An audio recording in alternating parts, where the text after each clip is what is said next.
అందరికీ నమస్కారం। ఈరోజు కడప ఆనిముత్యం మహిళా ప్రపంచ కప్ లో విజయం సాధించి మన కడపకు చెందిన శ్రీచరిణి ఈరోజు కడపకు వస్తా ఉంది। దానికి సంబంధించి 7 రోడ్స్ నుంచి రాజీవ్ మార్గ్ వరకు ర్యాలీ జరగబోతా ఉంది। అలాగనే క్రికెట్ అసోసియేషన్ తరపు నుంచి అమ్మాయికి ఘనంగా సన్మానం చేయడం జరుగుతా ఉంది। ఈ సందర్భంగా వైఎస్ఆర్ సిపి పార్టీకి చెందిన వాళ్ళకు పార్టీకి చెందిన ప్రతినిధులు ఏవో చెవులు పువ్వులు అంటూ ఎద్దేవా చేస్తా ఉండారు। మన ప్రభుత్వము కూటమి ప్రభుత్వము చేస్తున్న సంక్షేమ కార్యక్రమాల మీద రాద్ధాంతం చేస్తూ మన రాష్ట్రంలో ఏ విషయం జరిగినా దాన్ని ఎద్దేవా చేస్తూ వాళ్ళ ఉనికిని కాపాడుకోవడానికి వాళ్ళు ఈరోజు పాపం స్ట్రగుల్ అవుతా ఉండారు। ముఖ్యంగా ఆ పార్టీలో పుట్టిన వాళ్ళకంటే తెలుగుదేశం పార్టీలో పుట్టి పదవులు అనుభవించి టికెట్లు తీసుకున్నోళ్ళు ఈ దఫా వాళ్ళకి అవకాశం లేని వాళ్ళందరూ ఆ పార్టీలో చేరి వాళ్ళ యొక్క హడావిడి ఎక్కువగా ఉంది। పాపం ఆ పార్టీలో పుట్టిన వాళ్ళకి వాళ్ళ పార్టీ కంటే తెలుగుదేశం పార్టీ కూటమి ప్రభుత్వం శ్రీ నారా చంద్రబాబు నాయుడు గారు బాగా సేవ చేస్తున్నారు। ప్రజలకి బాగా వాళ్ళ పరిస్థితులకు అనుగుణంగా వాళ్ళకి కావాల్సిన అన్ని సమకూరుస్తూ ముందుకు పోతుందని వాళ్ళ పార్టీలో ఉన్న వాళ్ళందరూ ఒప్పేసుకుంటున్నారు। బట్ ఇక్కడి నుంచి పోయిన వాళ్ళు మైగ్రేట్ అయిన వాళ్ళు మాత్రమే రాద్ధాంతా చేస్తున్నారు, ఎందుకంటే ఉనికి చాలుకుంటున్నారు। ఈరోజు అంత వరల్డ్ కప్ సాధించి ప్రజలందరూ సంతోషంగా ఉంటే మన రాష్ట్రానికి చెందిన అది మరి కడపకు చెందిన అమ్మాయి ఆ యొక్క టీంలో మెంబర్ అయిపోయి ఈ విజయానికి ఆమె కూడా కారణం అవడం గురించి అందరూ ఆనందాలు వ్యక్తం చేస్తుంటే ఒక్క చిటికెడు ఉప్పు పాలనట్టు ఎరగొడతాదో ప్రజల యొక్క ఆనందాన్ని వీళ్ళు ఇలా ఎద్దేవా చేస్తూ అవహేళన చేస్తా ఉంటారు। ఇది కూడా ప్రజలందరూ గమనిస్తున్నారు। ఈరోజు పొద్దున్నే శ్రీచరిణి చంద్రబాబు నాయుడు గారిని లోకేష్ గారిని ప్రత్యేకంగా కలవడం జరిగింది। అక్కడి నుంచి బయలుదేరి కడపకు రాబోతా ఉంది। ఈ నాయకులు మాట్లాడతారు, ఏం చేసినారు రాష్ట్రంలో ఈ యొక్క క్రికెట్ ఆడిన అమ్మాయికి ఏమి ఇచ్చినారు, ఏం గౌరవం ఇచ్చినారు అంటూ ఎద్దేవా చేస్తా ఉన్నారు। పక్క రాష్ట్రాల వాళ్ళు ₹1 కోటి ఇచ్చినారు, మనోళ్ళు ఏం పట్టించుకోవట్లేదు। మా యువ నాయకుడు నారా లోకేష్ గారి గురించి ఎద్దేవా చేస్తూ జెర్సీ వేసుకొని పోయినాడు ముంబై మ్యాచ్ కి, మరి ఏమి చేసినాడు అని చెప్పేసి ఎంత తొందరంటే ఇది మాట్లాడకపోతే మళ్ళా ప్రభుత్వం ఇచ్చేసినా మాట్లాడకపోతే మా యొక్క మైక్ మీద పట్టుకున్న మాటలు ఎవరు వినరని ఆత్రం ఆవేశం ఎక్కువ అయిపోయిందనమాట। వాస్తవంగా ఏ రోజు మ్యాచ్ అయిందో అదే రోజు రాత్రి మన అధ్యక్షుడు parliament polit bureau member Srinivas Reddy గారు లోకేష్ గారితో మాట్లాడడం జరిగింది।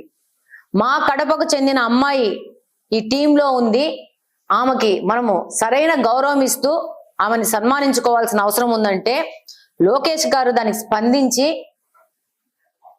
మొత్తం సద్దుమణగని మనం బాగా ఆలోచించి మన యువ క్రీడాకారిని మనము సన్మానిద్దాము, గౌరవిద్దాము, తగిన రీతిలో గౌరవిద్దాం అని చెప్పి ఆయన చెప్పడం జరిగింది। ఈ యొక్క కాన్వర్జేషన్ కి నేనే సాక్షి। ఏ విధంగా మా నారా లోకేష్ గారు మా ముఖ్యమంత్రి నారా చంద్రబాబు నాయుడు గారు మహిళ పక్షపాతో ఆ విధంగానే ఈరోజు సగౌరవంతో వాళ్ళు కలవడం జరిగింది మన యువ క్రీడాకారిని। అక్కడి నుంచి తను ఇక్కడికి వస్తోంది కడపకు। ఈ లోపలే మీ అందరికీ తెలుసు ₹2.5 కోట్ల మాకు బహుమతిగా ప్రకటించడం జరిగింది। గ్రూప్ 1 స్థాయి ఉద్యోగం ప్రకటించడం జరిగింది। అలాగనే కడపలో దాదాపు 1000 గజాల స్థలాన్ని కూడా ప్రకటించడం జరిగింది। పక్క రాష్ట్రాల వాళ్ళు ఎవరు ఇవన్నీ ఇంత చేయలా, ఒక ఓన్లీ ఆంధ్రప్రదేశ్ లో అది నారా చంద్రబాబు నాయుడు గారు ముఖ్యమంత్రిగా ఉన్నప్పుడే మహిళలకు ఇంత పెద్ద గౌరవం దక్కుతాదని చెప్పి మళ్ళా ఒకసారి చెప్తున్నాను। ప్రతిపక్షంలో ఉండి ఏ విషయాన్ని కూడా రాద్ధాంతం చేస్తూ చివరికి బస్సు యాక్సిడెంట్ అయితే కూడా ఆడ కూడా కల్తీ మద్యం వ్యాపారం చేసిన పెద్ద మనుషులు మాట్లాడే పరిస్థితుల్లో దిగజారిపోయినారు। ఉనికి కాపాడుకోవడం తప్పితే ఇంకేం లేదు। రాష్ట్ర ప్రజలను వీళ్ళు మాట్లాడుతా పోతా ఉంటే వాళ్ళు వీళ్ళ మాటలకి ఏమైనా అట్రాక్ట్ అవుతారంటే చీత్కరించబడ్డారు కదా, వాళ్ళ వైపు అట్రాక్ట్ చేసుకోవడానికి ఇలాంటి మాటలు మాట్లాడుతున్నారు। ఏ విషయం మీద మాట్లాడాలా, ఏ విషయం మీద మాట్లాడకూడదు, ఏ విషయాన్ని రాద్ధాంతం చేయాలా, రాజకీయం ఏంది ఇంకొకటి ఏందని అవగాహన పరిపక్వత పోయి మాట్లాడుతూ ఉండాలని తెలియజేసుకుంటా ఉన్నాను। ఈ రోజు ఆంధ్రప్రదేశ్ మొత్తము యువ క్రీడాకారిని చూసి గర్వపడతా ఉంది। అలాగనే కడప ఆస్పిరేషనల్ డిస్ట్రిక్ట్ నుంచి ఈ యొక్క శ్రీచరిని ఇక్కడి నుంచి పోయి అంత పెద్ద పేరు ప్రఖ్యాతులు సాధించి తీసుకురావడం అనేది కడప అంతా ప్రతి ఒక్క పౌరుడు, కడప జిల్లాలో ప్రతి ఒక్క పౌరుడు గర్విస్తా ఉంటారు. ఈరోజు శ్రీచరిని లాగానే ఎంతో మంది యువ క్రీడాకారులు కడప నుంచి మంచి ప్రతిభ కలిగిన వాళ్ళు ఇక్కడి నుంచి ఉన్నారు. నేను క్యాంపెయినింగ్ చేస్తున్నానే కడప జిల్లాలోనే, కడప నియోజకవర్గంలోనే ఎంతో మందిని కలిసినాను. నేను నా దగ్గరికి వస్తున్నారు. వాళ్ళందరికీ ఇంకా అవకాశాలు మెరుగుపడడానికి వాళ్ళ విజ్ఞప్తులు తీసుకొని వస్తున్నారు. ఈ రోజు కూడా వచ్చారు. క్రికెట్ సంబంధించిన పిల్లలు వచ్చారు, చిన్న చిన్న పిల్లలు, అండర్-12 నుంచి ఆడిన పిల్లలు. కానీ లాస్ట్ టైం పవన్ కళ్యాణ్ వస్తే కూడా చాలా ధైర్యంగా మన యువ క్రీడాకారులు మాకు ఈ యొక్క సౌకర్యాలు కావాలని పవన్ కళ్యాణ్ దృష్టికి కూడా మెయిన్ స్కూల్లో వచ్చినప్పుడు చెప్పడం జరిగింది. చెప్పిన వెంటనే ప్రభుత్వం సానుకూలంగా స్పందించి వాళ్ళకి మహిళా కోచ్ను కూడా పంపించడం జరిగింది. ఇంకా పెద్ద ఎత్తున క్రీడాకారులను ప్రోత్సహించాల్సిన అవసరం ఉంది. వాళ్ళకు తగ్గ ఫెసిలిటీస్ చేయాల్సిన అవసరం ఉంది. వీటన్నిటికీ ప్రభుత్వం సిద్ధంగా ఉంది. మీ అందరికీ తెలుసు, రాష్ట్రంలో ప్రజలకు అందరికీ తెలుసు, ఈ ప్రభుత్వం మహిళా పక్షపాతి, ఈ ప్రభుత్వం యువత పక్షపాతి, ఈ ప్రభుత్వం ప్రతిభ ఉన్న వాళ్ళ పక్షపాతి. మీ అందరికీ తెలుసు, నైపుణ్య సర్వే అని చెప్పేసి చంద్రబాబు నాయుడు గారు అధికారంలో రాగానే మొదలు పెట్టారు.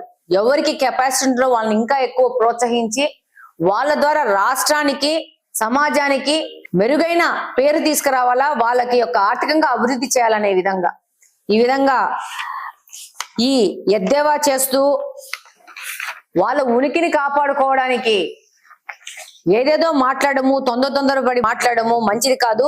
మీతో చెప్పించుకునే పరిస్థితిలో తెలుగుదేశం పార్టీ గాని, కూటమిలోని ప్రతి ఒక్క పార్టీ గాని, ఏ పార్టీ అయినా గాని ఈ యొక్క 5 సంవత్సరాల నుంచి అరాచకం చేసి 11 సీట్లతో అవమానకరంగా ఓడిపోయిన ఈ పార్టీతో ప్రత్యేకంగా చెప్పించుకునే స్థితిలో మాత్రం తెలుగుదేశం పార్టీ లేదని మరొకసారి గట్టిగా చెప్తా ఉన్నాను.